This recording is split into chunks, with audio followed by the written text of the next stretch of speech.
Doktor, telefon gözə zərərlidirmi? Bəli, gözə zərərlidir. Telefonun şüası göz quruluğu yaradır. Azyaşlı uşaqlarda görmə zəifliyi varsa, onlardakı zəifliyi də artırır. Lazer təhlükəlidir. İki cür lazer, pointer lazer nəzərdə tutursunuzsa, görmə mərkəzinə tutularsa, o görmə mərkəzini zədələyə bilər.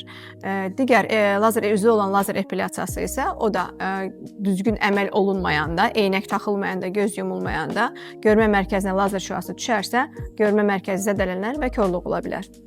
Qaranlıqda telefona baxmaq.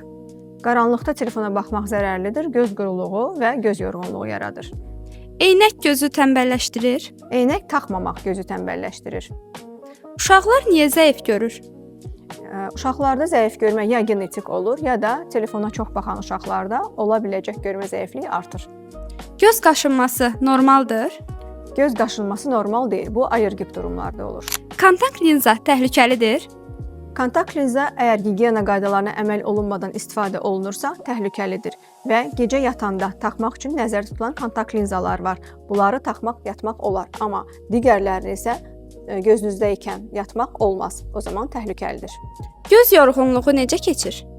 Göz məşqləri etməklə. Vitamin lazımdır. Vitamin lazımdır, amma görmə zəifliyini düzəltmir. Bəs ən böyük səhv nədir? Müayinə olunmamaq.